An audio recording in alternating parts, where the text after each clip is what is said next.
Bom dia, meu nome é Laila, tenho 11 anos, faço sexto ano do Colégio Master Guter. No começo do ano, ficamos surpreendidos com um vírus chamado Covid-19, onde várias pessoas ficaram desempregadas, sem poder sair de casa, sem poder receber visitas e principalmente sem poder viajar. E agora eu vou falar um pouco sobre o histórico de pandemias. Surto de doenças virais que vem aumentando cada vez mais. Vamos falar mais um pouco sobre isso? E agora eu vou falar um pouco sobre a praga de Justiniano. Começou no século VI e se originou no Império Bizantino. Bom, pessoal, depois de aprender um pouco sobre a peste justiniana, vamos aprender agora um pouco sobre a peste negra.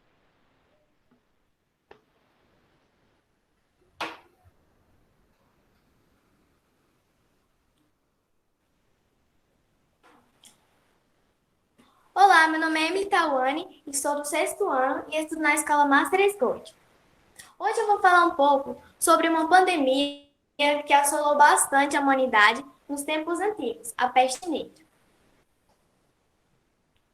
Bom, nessa imagem aqui a gente pode observar que os profissionais da saúde, eles utilizavam máscara para se proteger e também evitar propagar o vírus e também eles evitar de levar para a família deles, para os familiares. Em 1343, a peste bubônica foi mais uma vez outra pandemia que assolou em sua totalidade os continentes asiático e europeu. Essa peste teve início no século XVI, em 1353, com seu auge até 1353, sendo destaque na história da humanidade. Total de mortes: 75 a 200 milhões de pessoas. Acredita-se que a origem dessa doença tenha sido a China ou alguma região da Ásia Central. Então, a peste negra, ela matou muita gente. A peste negra designa uma doença transmitida para os seres humanos por meio de pulgas de ratos contaminados com a bactéria Yersinia pestis. Uma vez que o ser humano contrai a peste bubônica, ela pode ser transmitida por via respiratória, chamada peste pneumônica. A peste bubônica recebeu esse nome por causa dos bubões que apareciam em algumas partes do corpo das pessoas que contraíam a doença. Então, a peste bubônica recebeu esse nome por causa dos bubões que apareciam no corpo das pessoas que pegavam a peste. E como a peste negra chegou na Europa? Bom, a peste negra chegou na Europa por meio dos comerciantes genoveses, que fugiam de Cafa, uma colônia genovesa na Crimeia, que estava sendo atacada por tártaras da Horda Dourada. A cidade de Cafa estava situada quando os tártaros começaram a lançar cadáveres contaminados com a doença para dentro dos muros. À medida que a peste se espalhou por Cafa, os genoveses fugiram, levando a doença em seus navios.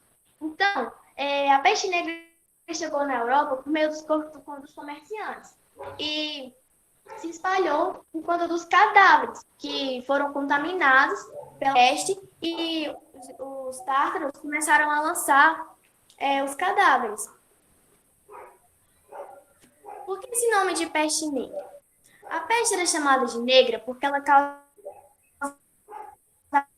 manchas negras na pele das pessoas, fruto das infecções provocadas pelo bacilo. Essa peste também ficou conhecida como bubônica, por provocar bubões ou bulbos, como eu já citei.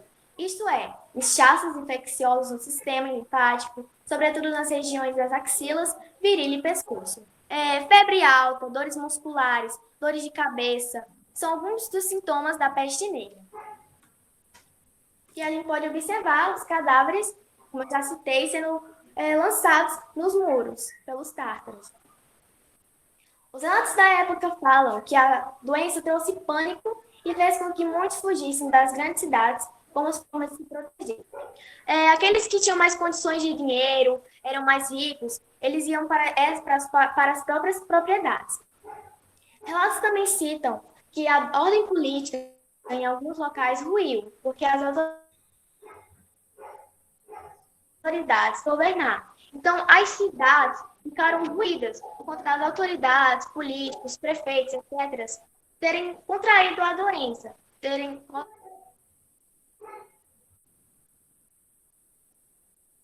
Os médicos da época não tinham ideia do que causava a doença, mas perceberam que o isolamento era uma forma de evitar que a doença se propagasse. É como o coronavírus.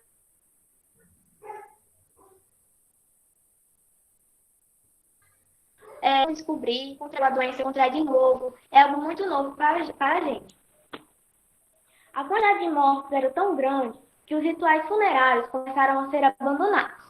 A peste bubônica foi uma doença recorrente na Europa por todo o século XVI e existiu até 1720, quando houve o surto da doença em Marselha.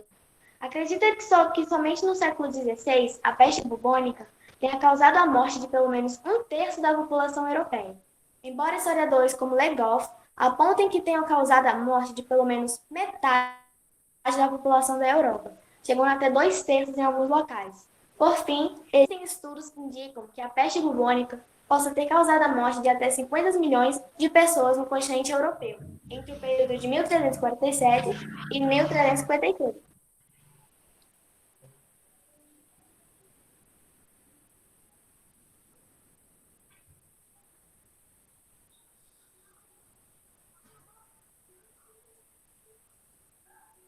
Então, pessoal, eu falei um pouco sobre a peste negra. Eu espero bastante que vocês tenham gostado. E agora eu vou passar a palavra para minha amiga Heloíse. Ela vai falar um pouco sobre a peste russa, a gripe russa e a gripe espanhola.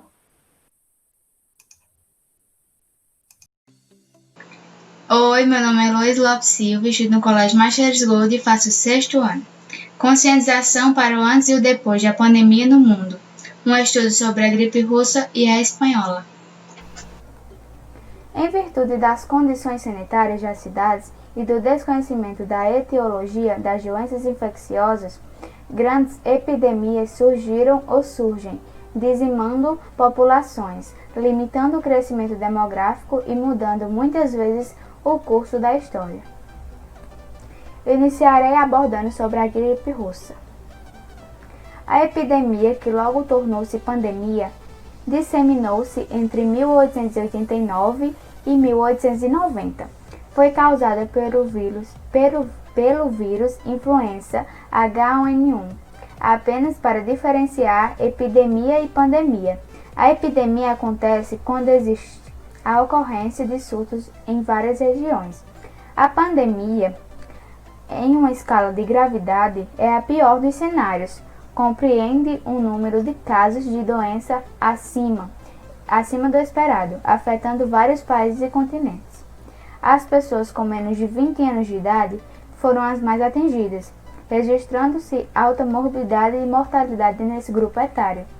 Os principais sintomas eram febre e pneumonia. O primeiro surto com registros históricos começou em Bukhara, atual Uzbequistão, e se espalhou com grande rapidez. Ao tempo, essa cidade tinha suas estruturas precárias e era um ponto estratégico comercial. Foi a primeira pandemia detalhadamente documentada. Espalhou-se pela Rússia em apenas 2 semanas, com circulação de pessoas ao longo da linha férrea transiberiana. A gripe russa ficou mais fácil de se espalhar. A doença espalhou-se pelo resto da Europa e logo também no Brasil, quando um paquete proveniente de Hamburgo aportou em Salvador. A pandemia da gripe russa dizimou aproximadamente 1,5 milhões de pessoas. Agora abordarei sobre a gripe espanhola.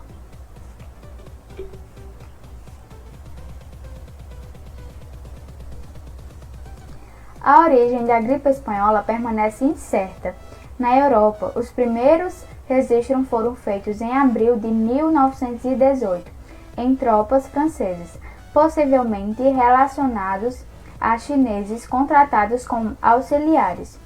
O transporte de tropas e de trabalhadores entre os Estados Unidos, Europa e outras partes do mundo durante a Primeira Guerra Mundial certamente contribuiu para sua propagação, além de ter mascarado sua verdadeira origem. Por que chamamos de gripe espanhola? O termo espanhola não faz referência à suposta origem da doença, mas sim ao fato de que a empresa espanhola ficou conhecida por divulgar as notícias dela pelo mundo. A gripe espanhola foi a mais mortal do século XX e era causada por o vírus de influenza H1N1. No Brasil, a epidemia chegou entre os meses de setembro e novembro de 1918, nos navios que atracavam nos portos brasileiros, vindos da Europa. Essa situação, marcada pelos caos sanitários, desordem social e crise política, evidenciou a fragilidade das políticas de saúde brasileiras. No Brasil, em decorrência da gripe espanhola, ocorreu uma morte de grande repercussão, a do então presidente eleito Rodrigues Alves. Rodrigues Alves foi eleito presidente do Brasil pela segunda vez, em 1º de março de 1918. Acometido pela doença, não pôde tomar posse no dia 15 de novembro de 1918, tendo seu vice, Delfim Moreira, assumido o cargo em seu lugar. Sintomas: o vírus tinha a capacidade de afetar vários sistemas do organismo, ou seja, podia causar sintomas ao atingir os sistemas respiratórios, nervoso, digestivo, renal ou circulatório. Assim, alguns dos sintomas da gripe espanhola incluíam dores musculares e nas articulações, intensa dores de cabeça, insônia, febre acima de 38 graus, cansaço excessivo, dificuldade para respirar, sensação de falta de ar, inflamação de laringe, faringe e traqueia e brônquios, pneumonia, dor abdominal, aumento ou diminuição dos batimentos cardíacos. Após algumas horas de surgimento dos sintomas, os pacientes podiam apresentar manchas marrons no rosto, pele azulada, tosse com sangue e sangramentos pelo nariz e orelhas. Como não havia vacina na época contra o vírus, o tratamento era feito para combater os sintomas e normalmente era receitado aspirina, que é um anti-inflamatório usado para aliviar a dor e baixar a febre. Além disso, era aconselhado repousar e manter uma alimentação e hidratação adequada. A gripe espanhola marcou na história um número de óbitos estimados entre 20 a 50 milhões de pessoas no mundo todo, mais que o dobro de mortes em 4 anos da Primeira Guerra Mundial e 1/3 das decorrentes da peste em 6 séculos. Auditório Dockland, Estados Unidos, usado como hospital temporário durante a gripe espanhola, em 1918. Consequentemente, com situações como estas, há avanços tecnológicos e científicos e uma maior ênfase em medidas preventivas. Haja vista a globalização e a grande circulação de pessoas entre os países, torna-se mais fácil a propagação de vírus. Estamos vivenciando atualmente a pandemia do novo coronavírus, de grande repercussão mundial, o que consequentemente influencia em um aumento de mortes, de fatores sociais e econômicos. Olá, meu nome é Igor Araújo de Souza Virgulino Procópio. Sou do 6º ano da Escola Másteres Golds Colégio e Curso e vou apresentar sobre a gripe suína e a AIDS. Gripe suína, ou conhecida como H1N1. A gripe suína foi uma virose descoberta no México em 2009. Ela foi transmitida pelos porcos, por isso que seu nome é gripe suína. Ela afetou a vida de milhões de pessoas, matando muitas pessoas. Os sintomas da gripe suína são febre alta, acima de 38 e 39 graus de início repentino, dor nas articulações, dor muscular, dor de cabeça, dor de garganta, irritação nos olhos, tosse, coriza, cansaço. Pode ocorrer também vômito e diarreia. Para você evitar a gripe suína, basta evitar aglomerações de pessoas, principalmente em ambientes fechados. Abra janelas e deixe o ar entrar em casa, no trabalho e no ônibus. Lave frequentemente as mãos com água e com sabão. Ao tossir, cubra o nariz e boca com um lenço, de preferência descartável. Se estiver com sintomas de gripe, febre acima de 38 graus e tosse ou dor de garganta, use máscara. Não compartilhe copos, talheres, toalhas e objetos pessoais. Evite tocar seus olhos, nariz ou boca sem antes lavar as mãos. Só use medicamentos com orientação médica.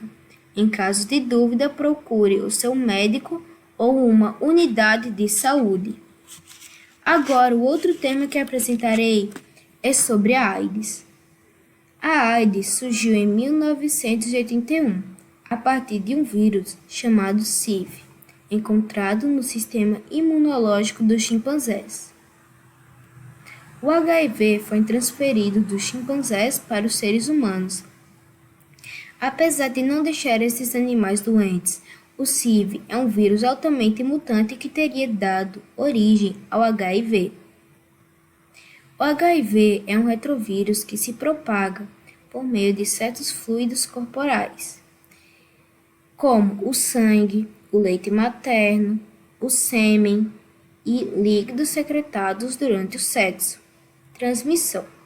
Para que o vírus seja transmitido, esses fluidos devem entrar em contato com as mucosas, boca ou órgãos genitais, ou algum tecido lesionado, ou devem ser injetadas diretamente na corrente sanguínea, por meio de agulha.